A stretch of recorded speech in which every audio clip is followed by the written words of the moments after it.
15.6 billion shillings in the development of 4,600 housing units, including markets and including hostels, which are at various stages of procurement and construction. This is the largest housing development Wajir has witnessed since independence. One of these projects, located just 3 kilometers from here, stands as a visible symbol of our commitment to ensuring that development, opportunity, and decent living are not reserved for only a few regions. These projects are creating jobs for our young people and generating opportunities for local enterprises. But this is only one part of a much larger transformation. Across Wajir, Garissa, and Madaraka counties, projects valued at approximately 38.5 billion are currently at various stages of implementation. These investments are delivering affordable housing, student accommodation, modern markets, police housing, classrooms, and other supporting infrastructure that will improve lives, expand economic opportunity, and accelerate the region's development. Alongside housing and other social investments, we are investing in the infrastructure that connects communities to opportunity. That is why connectivity remains central to northern Kenya's transformation. For decades, distance was used to justify exclusion. Today, we are defeating distance. With a 750-kilometer northern Kenya gateway corridor linking Isiolo, Wajir, and Mandera, we are undertaking the most significant and consequential road investment in this region since independence, and connecting communities that were once isolated from markets, from investment, from development, essential services, and economic opportunity. This investment of road, this single road, is going to cost the government of Kenya close to 100 billion Kenya shillings. Si munajua ile barabara ya kutoka Isiolo, ile inakuja Modokashi, inateremuka inaenda Samata, inakuja mpaka hapa Wajir, alafu inatembea hapa Tarbaj, iende Kotulo, iende Kobo, iende Elwak, Gare, alafu ifike kule Mandera. Yes.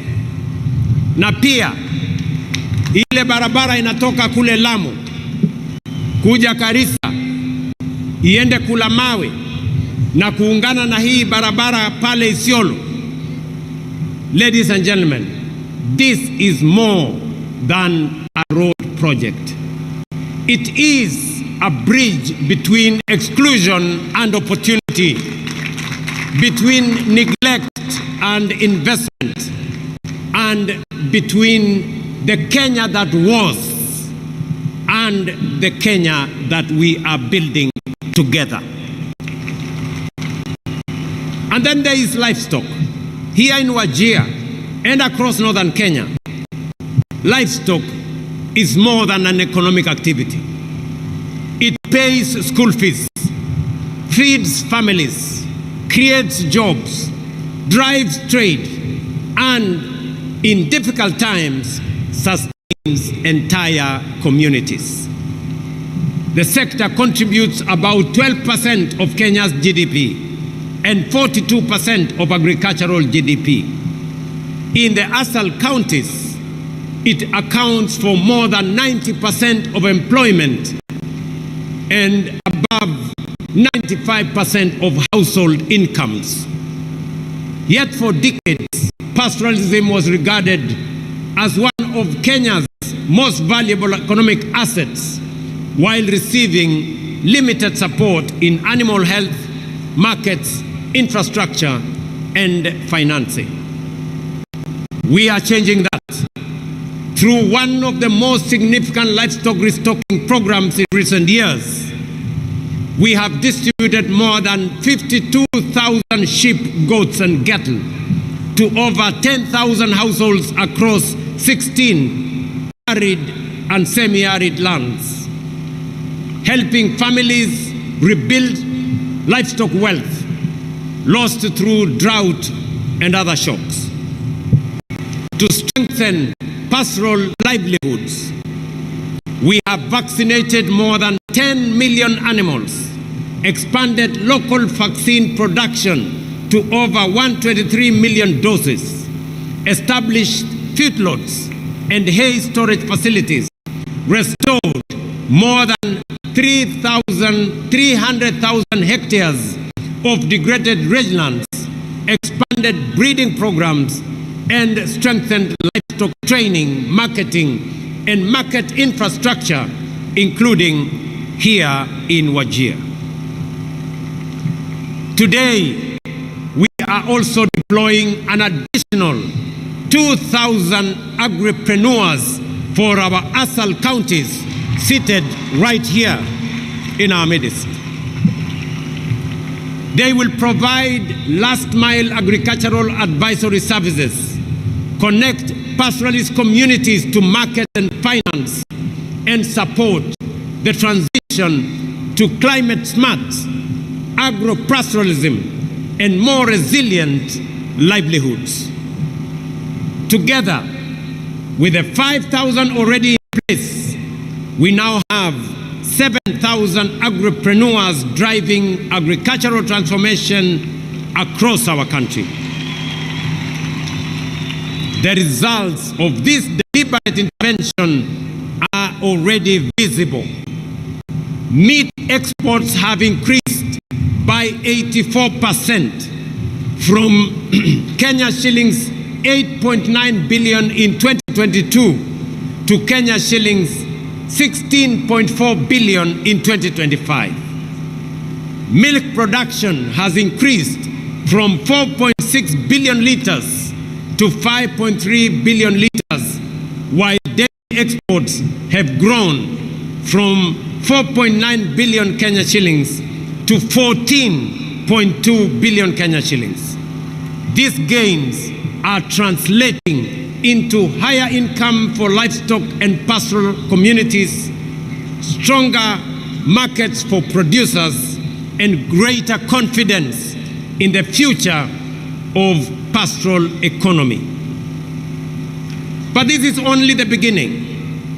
Just as crop farmers receive deliberate government support, pastoralists too deserve support for the assets upon which their livelihoods depend, because livestock is agriculture and pastoralists are farmers.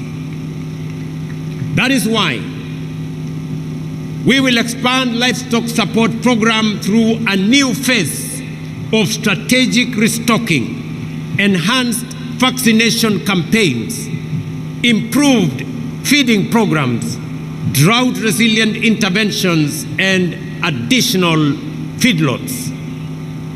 Our vision, however, goes beyond production. Just as tea farmers own their factories through KTDA and dairy farmers own their cooperatives, pastoralists too must own and control the businesses built around their livestock. That is why we are establishing a Kenya shillings 5 billion county livestock investment company initiative to support more than 350,000 pastoralists across 21 ASAL counties to form and own livestock investment companies.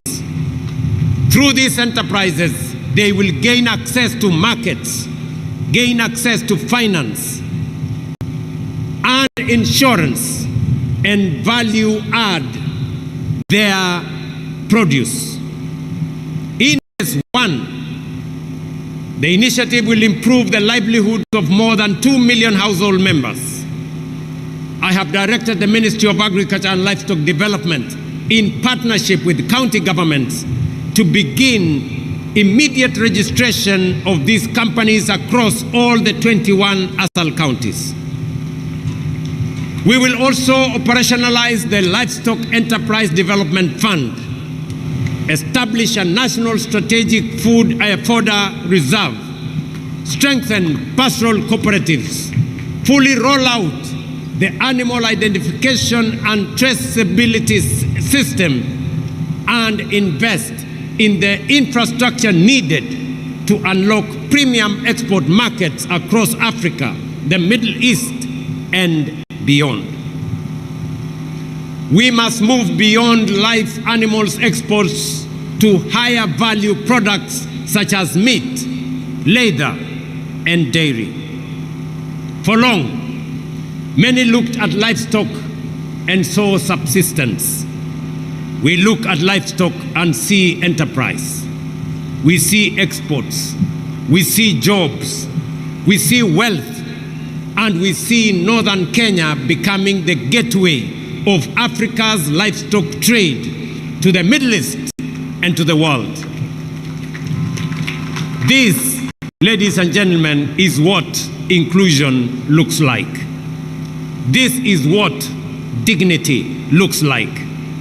And this is what we meant when we said we would leave no one behind. Ladies and gentlemen, fellow citizens, as we look to the future, we must also ask ourselves a bigger question. What will define the next chapter of Kenya's journey? For 63 years, we have worked to expand freedom, deepen inclusion, and strengthen our democracy. Today, our focus is equally clear: to transform Kenya into a prosperous, productive, and globally competitive nation. That is the roadmap before us. A Kenya that will feed itself and export surplus to the world. A Kenya that manufactures more of what it consumes. A Kenya that creates jobs and opportunities for its young people. And a Kenya that competes confidently in the regional and global economy. Northern Kenya is not peripheral to that vision. It is central to it. For too long, Northern Kenya was viewed through the lens of scarcity. Today, we recognize its immense potential in renewable energy, livestock production, irrigated agriculture, trade, logistics, and regional commerce. Its strategic location at the crossroads of Kenya, Ethiopia, and Somalia places it at the heart of regional connectivity and economic opportunity. Positioned along the Lapsset corridor and between the Lamu and Turkana oil frontiers, Northern Kenya serves as a gateway to regional and global markets. Its people possess the resilience, the enterprise, and the determination that have sustained communities through some of the most challenging conditions anywhere that is imaginable. The future of Kenya's growth lies in unlocking the full potential of every part of our republic. That is why we are investing deliberately in Northern Kenya. Fellow citizens, if we are to unlock that potential, one resource will be fundamental: water. Water means irrigation. Water means food production, industry, resilience, and opportunity. That is why my administration has set the ambition to build 50 mega dams across the country, 200 medium and small dams, and thousands of micro dams, projects that will bring 2.5 million additional acres under irrigation and food production and export production within the next 5 to 7 years. These dams, many in northern Kenya, including Isiolo on the Ewaso Nyiro Basin, the Highland Falls Dam on Tana River, the Mega Dam on River Dawa in Mandera. Right here in Wajir not to be specific, Butte Dam that has been in the work for many years. The Sikli Canal in Garissa, Lowat in Turkana, Narosura in Narok, Aror in Elgeyo Marakwet are among the many that are in our priority list. Each of these dams is a statement that no county is too remote to deserve investment, and no river too far to be harnessed for the good of Kenya. What was once called remote will become strategic, and what was once neglected will become indispensable to our food security, our prosperity, and the future we are all building together. Fellow citizens, 63 years ago, our founding generation secured political freedom. Our responsibility is to ensure that every Kenyan experiences the full promise of that freedom. Freedom from exclusion, from neglect, from discrimination, and freedom to learn, work, and build a better future for ourselves and for our families.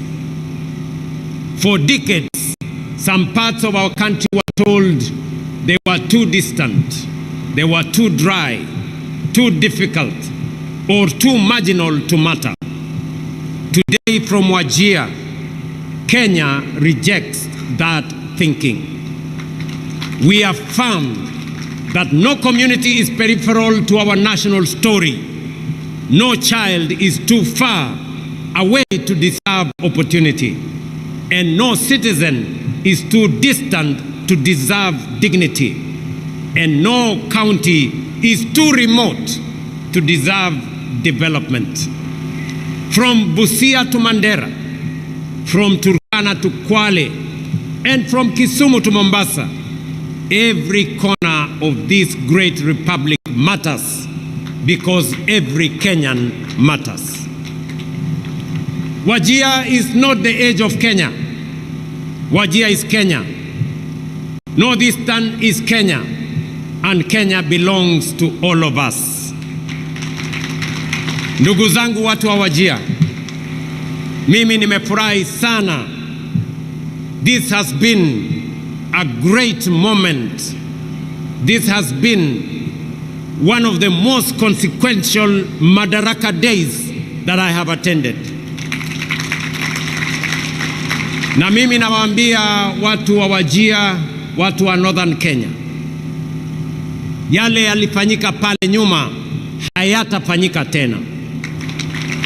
Tutatembea pamoja kama ndugu wa taifa moja. Nataka niwahakikishie uwanja huu ambao tumejenga kwa muda mfupi, mimi nitahakikisha kwamba imekamilika na imekuwa kiwango ya kimataifa. Na baada ya kukamilisha uwanja huu vile mumeuliza, na mimi nakubaliana na nyinyi 100% kwamba huu uwanja uitwe Ahmed Khalif Wajir Stadium.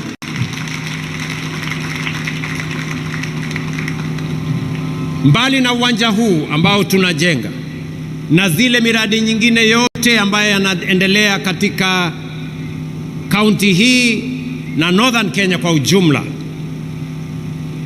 airport yetu hapa, wananchi wa hapa Wajir muliniuliza ya kwamba uwanja huu tuwe na entry mbili, ile ya wanajeshi wetu na pia tuweke terminal building ya wananchi ama a civilian terminal building.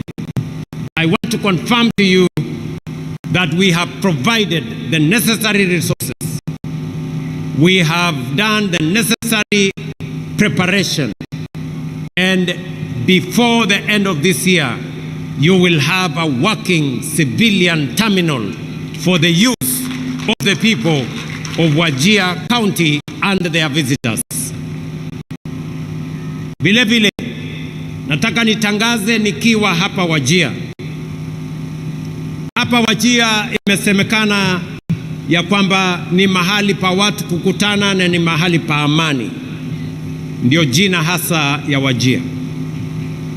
Na sababu hiyo, nataka niwatangazie ya kwamba serikali ya Kenya tutawapatia pesa ya kujenga university ya Wajir. And that program is going to begin this year.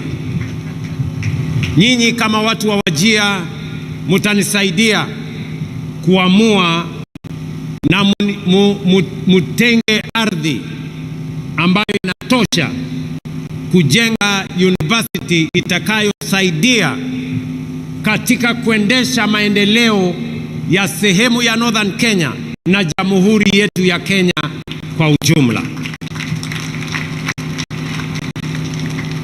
Mimi nataka niwashukuru ndugu zangu watu wa Wajir. Sijawahi kutoa machozi kwa mkutano wa Madaraka, lakini leo imekuwa tofauti. And I feel you. I feel this moment. And I feel the people of Northern Kenya. And I want to assure you that from now, as one people, one nation with a common destiny. Asanteni sana. Mungu awabariki.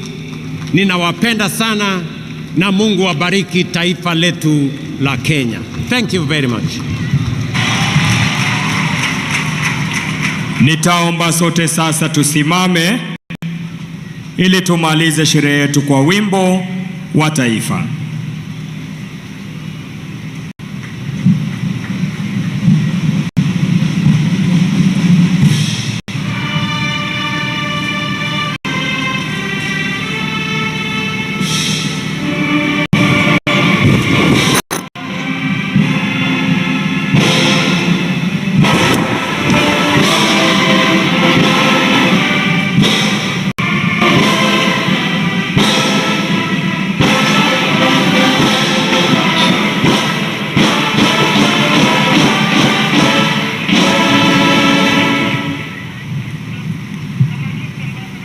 Huo ndio utakaokuwa mwisho wa sherehe yetu za siku ya leo. Niombe viongozi wetu kumpa Mheshimiwa Rais nafasi kuondoka nitakapokuwa nikitangaza itifaki za kuondoka. Nafasi hii Mheshimiwa Daktari William Ruto, Rais wa Jamhuri ya Kenya na Amiri Jeshi kwa majeshi ya ulinzi, pamoja na Mama Taifa Bi Rachel Ruto wataondoka kwa hiari yao wakisindikishwa na Mkuu wa majeshi ya ulinzi Jenerali Charles Hariri. Nizamu ya Mheshimiwa Rais wa Jamhuri ya Kenya, na niombe viongozi wale wengine tutulie ili tuweze kuongozwa katika itifaki za kufumukana. Anaondoka kwa sasa Mheshimiwa Rais baada ya kutuongoza katika sherehe iliyobambwa makala ya 63 sherehe ya Madaraka hapa katika uga wa Wajir. Kauli mbiu masuala ya elimu, ubunifu na hata maisha ya usoni. Nizamu yake sasa Mheshimiwa Rais Daktari William Ruto, Rais wa Jamhuri ya Kenya na Amiri Jeshi Mkuu wa majeshi ya ulinzi, Mama Taifa Bi Rachel Ruto wakisindikishwa na Mkuu wa majeshi ya ulinzi Jenerali Charles Hariri kuweza kuondoka. Thank you, Your Excellency.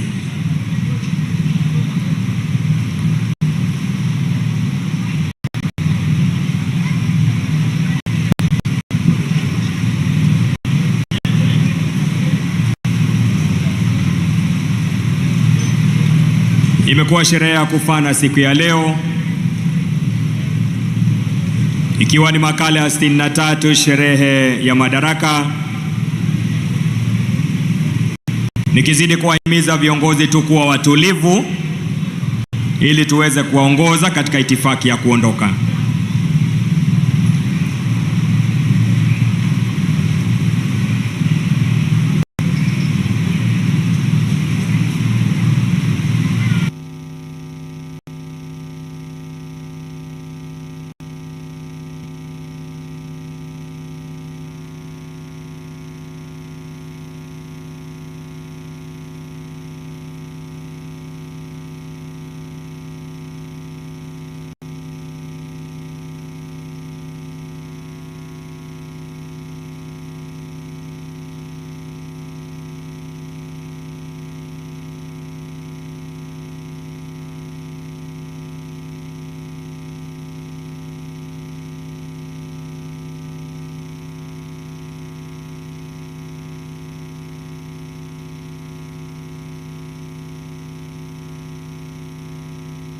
Rais kuondoka na shukrani za dhati kwa kutuongoza katika sherehe yetu ya siku ya leo. Itafuata zamu ya naibu wa rais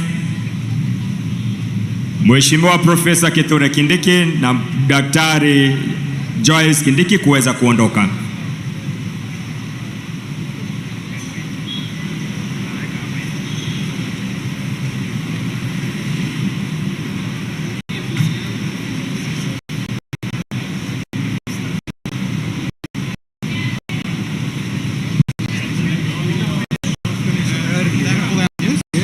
Hivi sasa ni zamu ya naibu wa rais Mheshimiwa Profesa Kithure Kindiki na Daktari Joyce Kindiki kuweza kuondoka. Kisha mkuu wa majeshi ya ulinzi pamoja na service commanders wataweza kuondoka. Baada ya msafara wa naibu wa rais,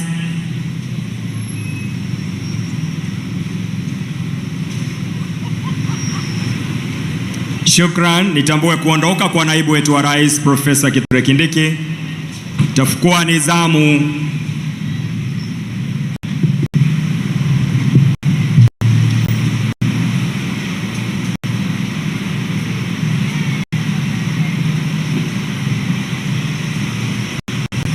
baada ya mkuu wa majeshi yetu kuondoka, Jenerali